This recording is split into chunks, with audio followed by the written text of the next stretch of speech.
What black market did kids at your school run? When I was in the 6th grade, a teacher sold candy in between classes at marked up rates. A student decided to undercut her. That put an end to all candy sales. I would buy 6 packs of soda for $1.79 and resell the 6 sodas for a total of $3.00. These little game coupons that our teacher gave out for winning class quiz games. Right when people were starting to get scanners, printers in their own homes, some kid made copies of his coupons and sold or traded them to other students. Edit. Since I have some people asking what the coupons could be traded for, it was usually a piece of candy or a pencil with a fun print or something similar. I think the kids ended up getting caught like 2 weeks into the scheme. Edit 2. A lot of people are comparing this to Diary of a Wimpy Kid, which I've heard of but never read before. I think kids are just clever and do this kind of thing on their own because a lot of people in the replies had similar things happen in their own schools as well. I don't know if this is where the kid got his idea or not, but this may have been before those books came out. The only guy in the school whose family had proper TV channels used to tape wrestling events and rent them out. MP3s and CDRs were just becoming available. A guy the first knew made a killing on mixed CDs. Every week he circulated forms to fill out, where you selected the songs you wanted on the CD. The newest hits were on the top, and changed weekly. The rest of his library filled the rest of the form. And there was a space for requests. He'd deliver your disc the following week. He seriously made bank for a couple years until everybody started getting their own songs from LimeWire or whatever. I don't know what he's doing now, 20 years later, but I don't doubt he's successful. Edit. Just as a bit of an aside, since a few responses have mentioned LimeWire, when this guy started doing it in HS, the only real avenues for music sharing were Usenet groups and IRC. This girl Danielle convinced my best friend and I, along with some other people, that she could forever change the taste of saliva in our mouth. So that our saliva would taste like watermelon, cotton candy, bubble gum, etc. forever. She made us wait a couple days so we could really think about what flavor we wanted in our mouth forever. For example, she would tell us, "Are you sure you always want everything you eat to have a hint of watermelon?" Anyways, after a couple days and we picked a flavor, she charged us money. I can't remember how much, but it was probably $0.50 or something. She made us chew on all this crazy stuff like paper clips, erasers, and other things. Obviously our saliva never changed flavor and she stopped this. But I worked at Starbucks a couple years ago in my hometown and she came in and didn't even recognize me. And all I could think about was how that girl had me chewing on paper clips. Nintendo games. Some kid sold them off for like 10 or 15 bucks a pop. I don't know where he got them from. But he said he just told his dad what he wanted and his dad would get it for him. He'd ask for the same ones over and over and it didn't matter. He'd end up with 5 copies and he'd just sell 4 of them. Either the kid was the most spoiled brat in history, or his dad was straight up stealing them anyhow. Anyways, I could never get any. I had a Sega. But I remember that kid making a killing in grade 3. Updates and answers. It was NES. Yes. Please tell me how to download a car. I had the principal's secretary's handwriting down and used to sell hall passes for $1 each. Made a killing. Edit. I don't really know how much I made, but it was in the realm of $5 a day. Sometimes I went dry because you needed the actual pass paper, but I finally figured out how to get into the supply closet, slide the student ID by the latch bolt.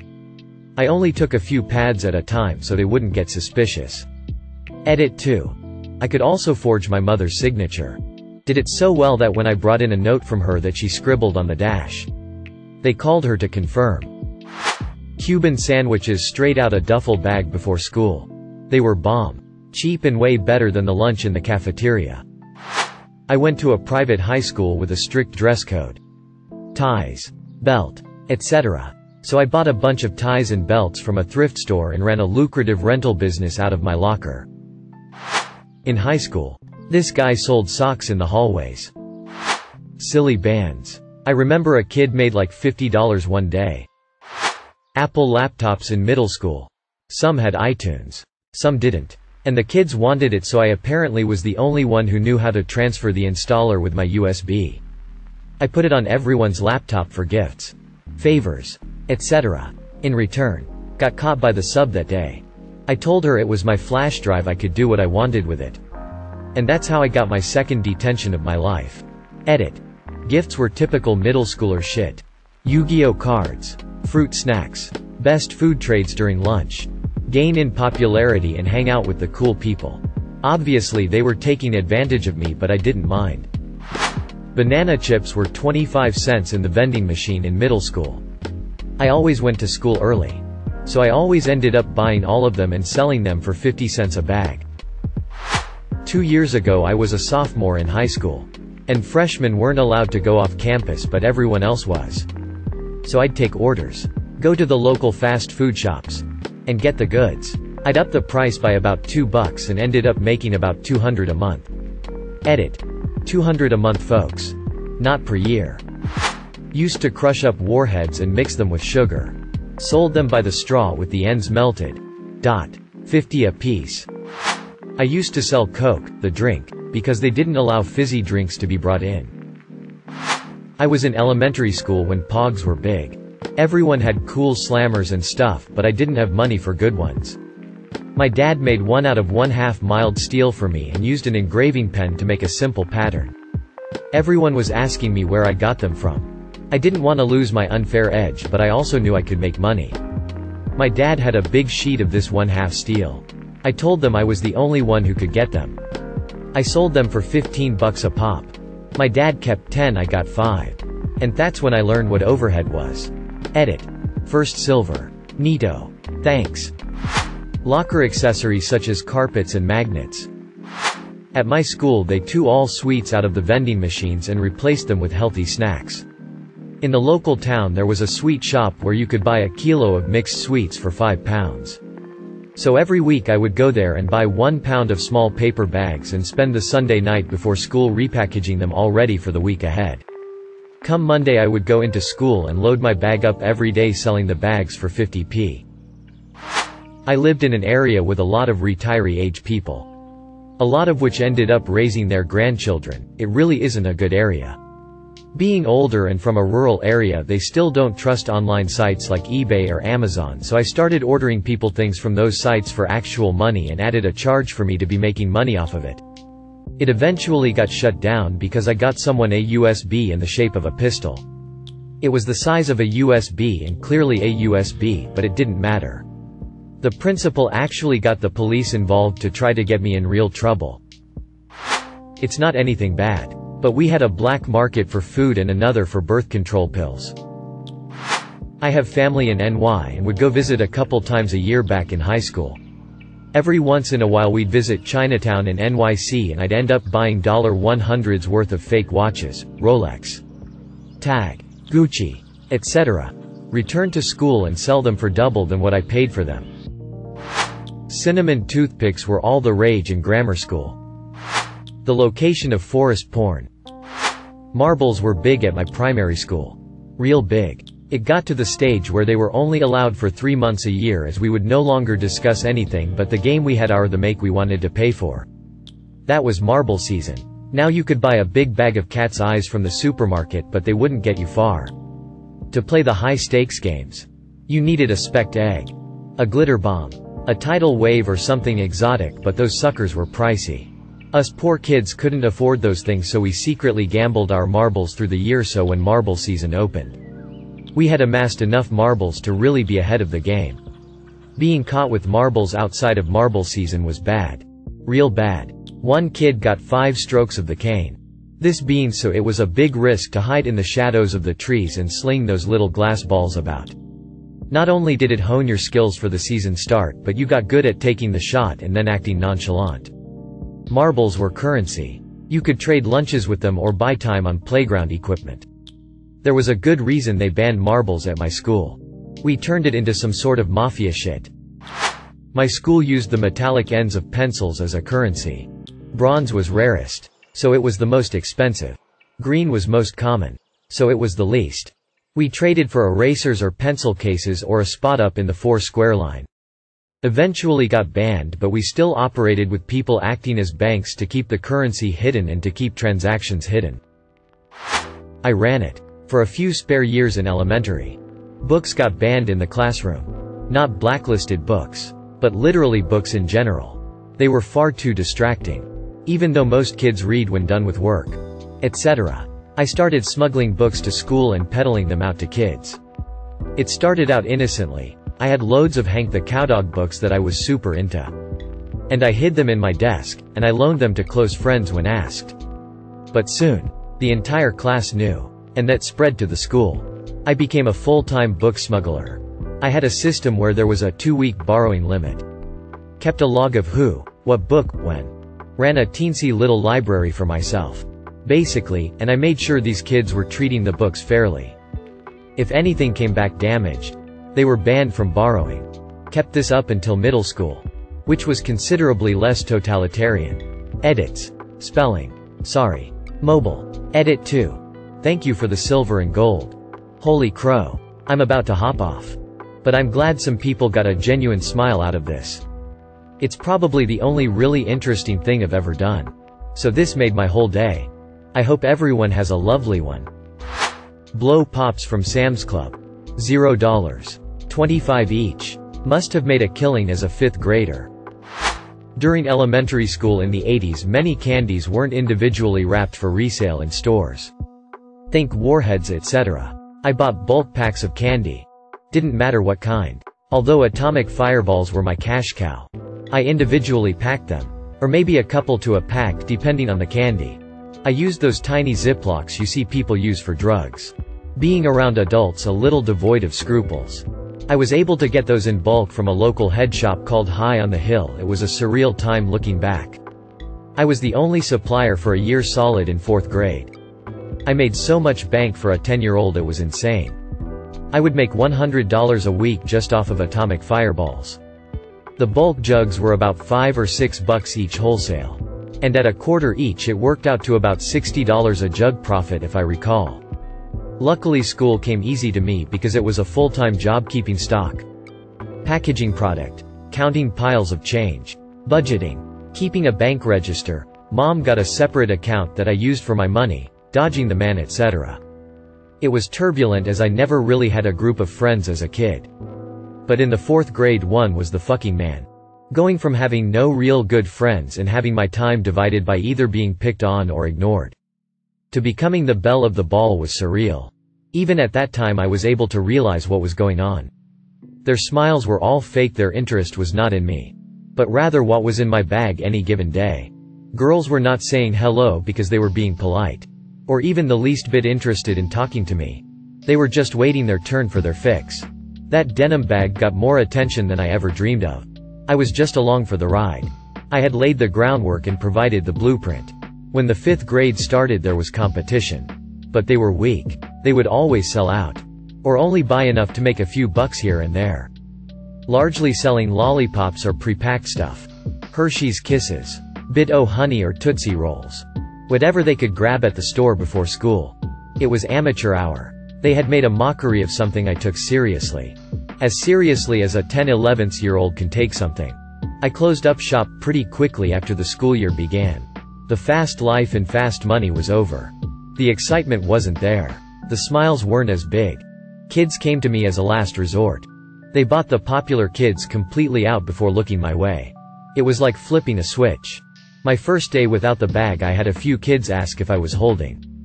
But once word got around that I was out of the game, everything went back to normal. No friends. No conversation. No one to sit with at lunch or on the bus. No one interested. Fake or otherwise. It's the first time I had ever really witnessed the dynamic of being disingenuine. I had always been authentic. And after it was all over, I was happy to stay that way. I've never really recounted this time into words. As it turns out, I learned a lot of life lessons in the 4th grade. DRI peaked in 4th grade. I don't know if this counts. But me and my brother would take money to beat all the challenges in GoldenEye 007 for N64. So people got all the cheats. The invincibility challenge was the toughest. In my primary school we had some disabled kids and they had these special crayons that wrote really well, so some kids would steal them and trade them for Pokemon cards and random toys. Some kids made a habit of stealing chalk when the teachers weren't looking. After a while they started selling it. Charging more for longer and fresher sticks. It ended when someone eventually snitched on a buyer, which started a cascade of counter-snitching. Many pockets were emptied, some with chalk, but most of the dealers had hidden their chalk and got away with it. I know people at my school sold weed and pills and got busted. Like 20 people got expelled. They took out the pop machines in high school. So I started selling pop out of my backpack for $1 a can. I was a Pokemon card smuggler. In 6th grade, my friend's dad overheard my friend and I talking about how much our Pokemon cards were worth. He was shocked to learn some were worth $10 to $20 a piece. He made the comment, "Shame they won't be worth that much when you go to sell them." That comment stuck with me, and a few days later I started selling my cards at school. I made a list of everything I had with prices next to them. I'd pass the list around during class and kids would meet up with me between classes to buy what they wanted. I was making crazy amounts of money for a middle schooler, and before long parents were complaining that their kids were skipping lunch because they were spending their lunch money on Pokemon cards. So the school banned them. But I still had a good bit of inventory to move. I did all kinds of things to avoid getting caught. I hid cards in a box of crayons. I put a few sheets of sleeves in the middle of a binder full of legit notes. I even hollowed out an old textbook to hide all my cards. Despite getting searched 3 to 5 times over the next few weeks, my cards were never found, and I was able to sell all of them before Christmas break. I ended up making close to $800 and was able to buy my entire immediate and extended family Christmas gifts with my own money for the first time. Once all the other kids learned how much money I had made, they were blown away, and suddenly everyone was selling their cards. Problem was, no one was buying them anymore. TLDR. I started a one-kid Pokemon card black market, smuggling them into school, and got out of the game right before the bubble burst. Live fish. Some Asian kid would walk around school with a few live pet fish in his school bag and sell them. Our school didn't have candy, so I started buying huge bags of pixie sticks and sold them for like $25 a piece. Then I got caught. This was middle school, so drugs and all that excluded. Warheads. Remember those? Slap bracelets. Small southern town with just a Walmart and 1 or 2 small clothing stores that carried them. Anyone who went out of town to do clothes shopping or because their parents worked there would come back with bracelets we couldn't get here. So a little black market popped up. I used to deal in whiteboard markers for teachers in high school. One teacher had a tendency to hoard them, leaving none for other teachers. I would take markers from him and provide them to other teachers in need. While there was no formal payment, I was given a little bit more leniency at times, e.g., requests to leave the classroom for a moment, etc. Once the marker would start squealing on the whiteboard because it was almost empty. I'd get teachers giving me a nod as if to say, "You got the goods?" Single quote dot. I'd then supply them with the marker color of their choosing, usually black. It was actually a lot of fun. And I never heard teachers talk about my systems or chastise me for taking markers. The swim team or something was selling these fundraiser lollipops and they were insanely popular. I found the website on the wrapper and discovered I could buy my own way cheaper. I could also buy only the popular flavors. So I had only the best flavors and I could undercut the actual fundraisers by a quarter, still making over 100% profit. I quickly became a top seller and made bank until the copycats started popping up. There was this girl that used to sell candy bars at my school. Her mom would get the big packs at Sam's. She asked me to help her, and that's when business started booming. We were making $50 minus $100 a day just hustling in the hallways and in gym. Unfortunately, she got caught and they shut us down. Me and some friends had a pencil business and we would steal and sell pencils to everyone until some of the kids in our group snitched, so we had to do it outside of school. Me and my best friend sold packs of gum in middle school. We'd make around $30 a day and the teachers were going crazy trying to find where all the gum was coming from. As model students they never suspected us. In high school, drugs and illegal weapons. In elementary school, sticks and random stuff they found. Pink eye. $5. In middle school, you could come to school with pink eye and make a lot of money off of kids who wanted to miss a test. Kid would just stick his finger in his own eye. And then in yours. I used to run a pro wrestling merch hustle when I was in middle school. I was obsessed and would sell figurines at an incredibly marked up price and use the proceeds to buy wrestling DVDs. In grade 2 we had a snowball store. You'd trade in cool snowballs for cool snowballs. Pop rocks in the late 70s. Kid drove 40 miles from Alabama to Catholic school in Georgia and got M and Al and doubled the price in GA. Sister Charles broke up the ring before we could find out if drinking Coke and eating Pop rocks blew up your stomach. Pencils for pencil fighting. The way it worked is one person would hold their pencil out grabbing both ends and then the other person would see if they could break the pencil with theirs by holding one end and then pulling the other end back, snapping it down on the other pencil. Thank you for watching. If you enjoyed this video, don't forget to drop a like. If you would like to see more content like this in the future, subscribe and turn on notifications to be notified about future videos. Now check out one of these interesting videos.